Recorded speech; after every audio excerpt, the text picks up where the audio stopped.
which house is the best house of fashion. What? Yeah. A person like that has a faux hawk?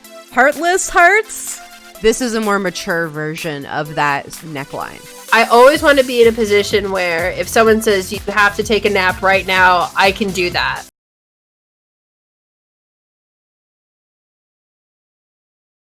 There's like another house. I think it's the Blue Team. I don't remember what the house is called. They're a little bit of a Blue niche. Lions. They're a niche group. Not many people know about them.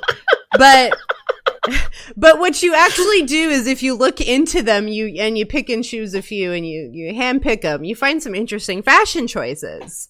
And Mercedes was the first one I have because she was the first character that stood out for me the entire game simply because her hair is just weird. Yeah. And I don't want to go into it. I think we've said all we need to say about the fact that on it just Twitter doesn't make any sense. But then what does she do? She listened to me and she cut it all off. Cut it all off.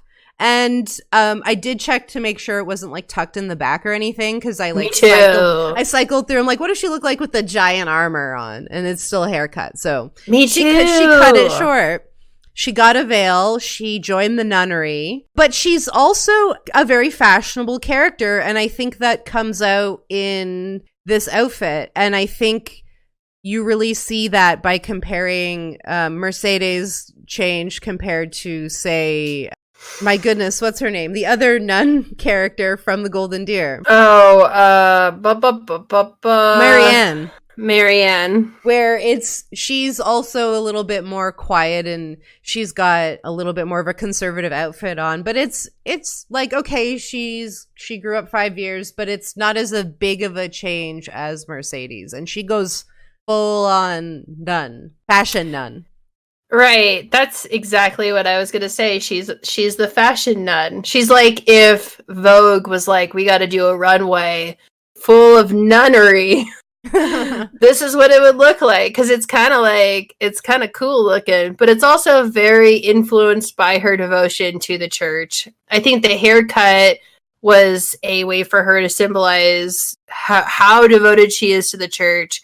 She says in conversations that she doesn't want to get married. She just wants to be in service of the church. And historically, cutting off your hair is how you show people that you're not interested in marriage or having a family. You just want to either party like they did in the 20s or you want to be in service of the church. So I think that was intentional. Or I was raised Catholic and that's how I read it. No, it definitely is because also like headgear is meant to cover hair. So if your hair is shorter. But the hair is still cute and stylish. I wouldn't say it's like she just cut it. Like it suits her. She's got these beautiful earrings that again match her eyes. I think they did that with like a lot of the fashionable women. Beautiful eyes. And then she's got sort of like a corset style waist. It's like an asymmetrical waist corset wrap thing. And I think that was to offset the headpiece, since the headpiece is such a stunner. I think that they were trying to like give it some symmetry, I guess, you know? And then also just a really ornate sort of ribbon thing going on. And it's all nice and put together, but it's very thought out. And I think people like literally make that comment is like her fashion is just very deliberate and she spends a lot of time in her outfits and that her like perfume matches or something they mentioned, like it matches it was the lavender. She like purposely perfumes her handkerchiefs because it makes people feel better. Yeah. So everything she does is very meticulous and meant to feel soft. Like even her school outfit, she's wearing this beautiful warm looking shawl over her shoulders to make you feel like she's kind of the house mother, essentially. She's like the mom friend. And I think that even though she did glam up her outfit during the war, it's still meant to kind of give this warmth and give this comfort to people and have the iconography of the church and that kind of thing. Yeah, those big bows on the back remind me of maids or like Nurse Joy, you know, those. Totally, yeah. I don't know. I didn't think I was going to be super impressed with her outfit, but I ended up being super impressed with it. I'm like, good job. Above it and fits beyond. her. Right. So then we have Felix.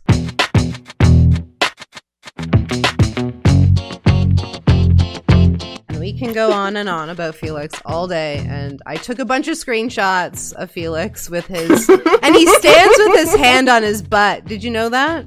I did. I know, he's so sassy. I don't know if you paid attention. Actually, several of the guys, I think, stand like that, but... I think Sylvain does sometimes, too. I think it's a sassy boy thing. Yeah, I think they purposely put it on that sort of... Especially when they gain confidence, and Felix definitely does in his time skip. Yeah, I agree. So I think he looks great as a student. He's wearing just a regular old shirt, some like nice pants, and he looks like he's a fencing coach. Like if you went to fencing school, he'd be there and he'd be like, this is the best class I've ever taken before in my life. And so, but his war outfit is really fascinating because it has a lot of different designs on it. I didn't expect him to want to have any designs at all, but his sleeves have that really kind of checkered thing going on. The puffy sleeves, you know? Yeah, they've got the same as Claude. Yeah. But he also has an additional like ornateness to it where he has like the teal and then the dark blue, which matches his hair. Yeah. And then the black, brown, and then he also has a little bit of fur going on. The fur collar and the fur gloves, Alex. The fur gloves. They're functional, they're fashionable, they look amazing. It works. And he's from the north. So the fact that he has kind of a warm looking outfit, it makes sense. One of the cool things is his boots, which have that sort of like noble look to them. They've got the sort of like shoe guards that you wear for riding. But then he also has a lot of belts, and you could be like, rad belts. But here, two of the belts have swords attached to them. So you're like, two swords, damn, at all times. They're functional belts. They are functional belts. They're not Sora belts. They're not just there for fun skis. Nothing Felix does is for fun skis. No. This is all functional. And then you had mentioned, Mumbles, that the hair is just right. Oh, yeah. If you have kind of longish hair as a man and you want to know how to style it, go check out both versions of Felix. The younger version and the older version, because what he does is it's kind of, he's got a couple strands near his brow and it's pulled back loosely, and that's what gives it kind of volume without it being over the top volume, which makes it look really good.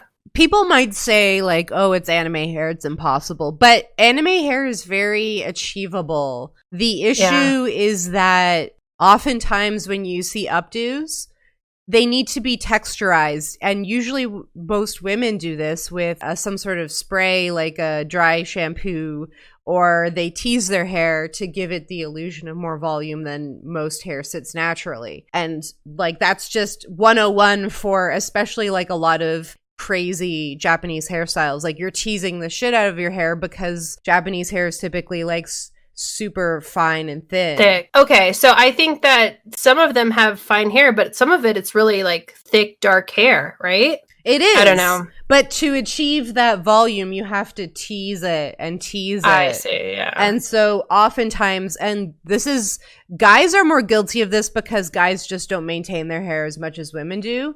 But when you're putting your hair up, if you just pull it back, your face, like, you know what I mean? That's a very specific look. Like that's what ballerinas do, right? To keep their hair back. Right. To focus on the face. In order to make it like less of a harsh look, hair does this to soften it out. You put pieces across, you volumize, you're texturizing, you're building it off your face. And that's why guys struggle with updos so much. Here's a tip that I learned that I use from Bachelor in Paradise, one of my other great loves. one of the guys on there always has sea salt spray for his hair. Ooh. And it's really good to help you give it volume or kind of tease it without it looking overproduced. Because I think that sometimes guys will overproduce their hair if they're trying to go for a certain style. But sea salt spray works really great. And it keeps its form. And it looks healthy. So. Yeah, and it's easy not to overdo it, like as opposed to like a gel or a cream, or you're like you put too much on your hand, and you're like, I don't know. It's like a spray is very easy to manage.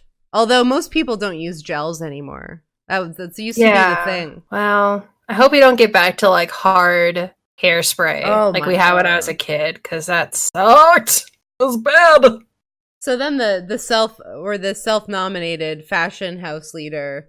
Reluctant fashion leader, Ingrid. I really love the mixture of the greens, because you don't see those greens a lot. And again, the fur and the pearls.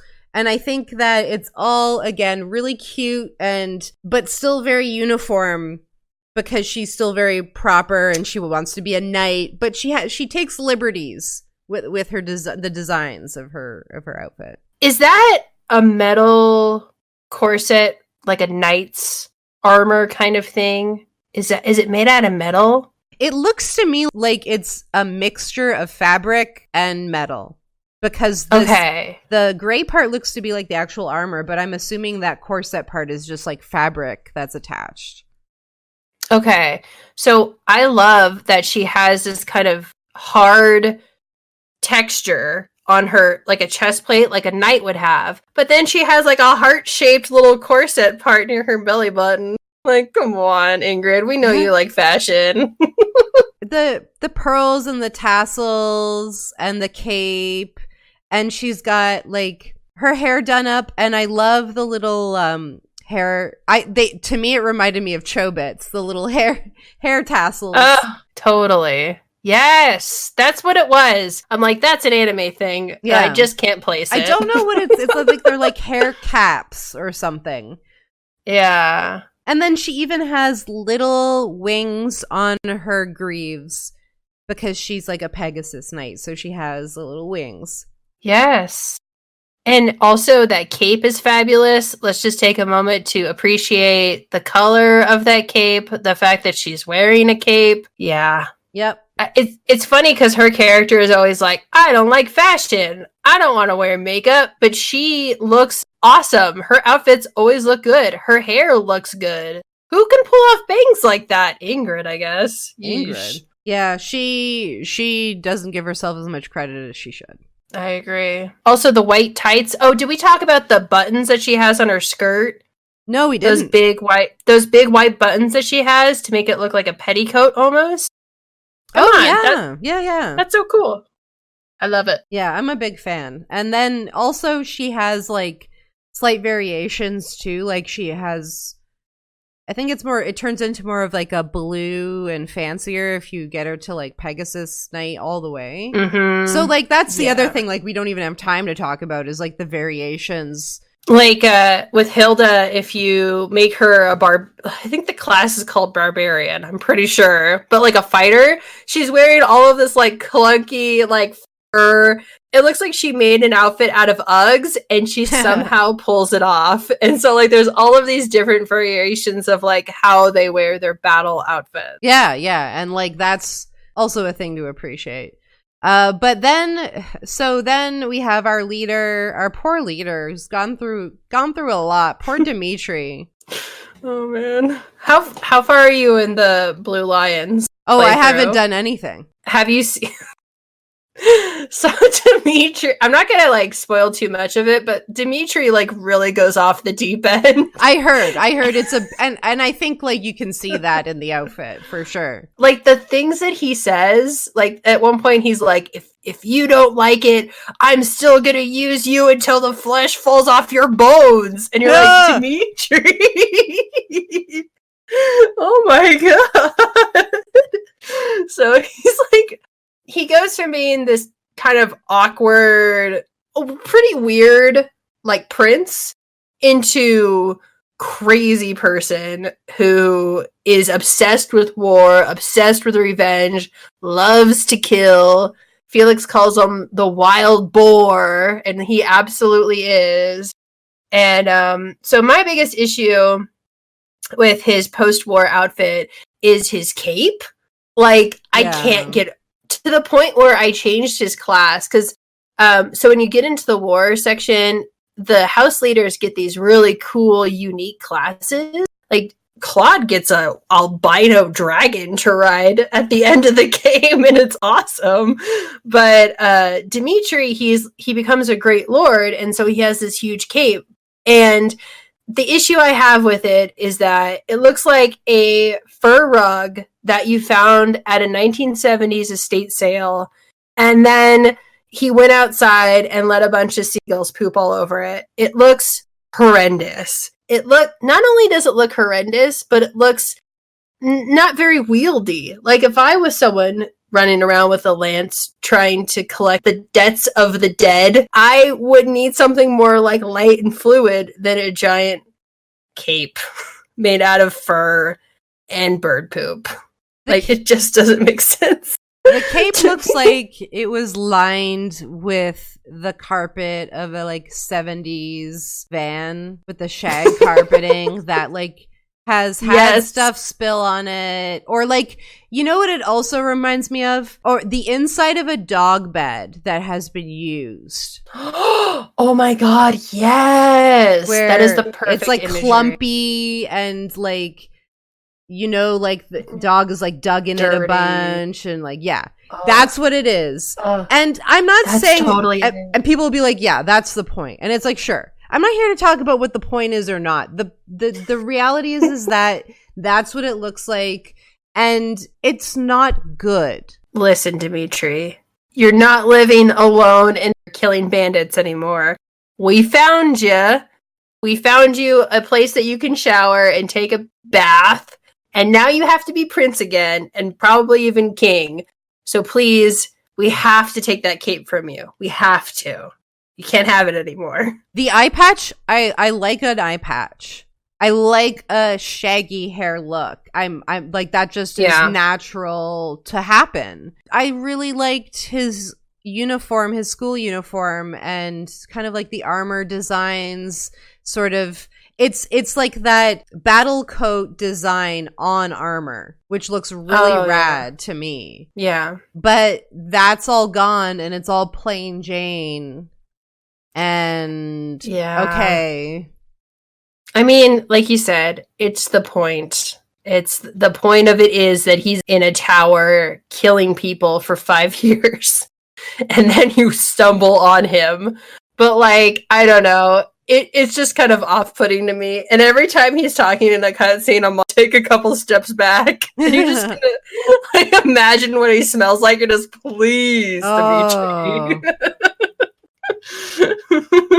He's if Hamlet didn't die at the end of Hamlet, just kept doing Hamlet stuff. Going, and it's and then everyone stopped watching the play a year ago, and he's still going and going and going. Everybody's dead, but he's still being Hamlet.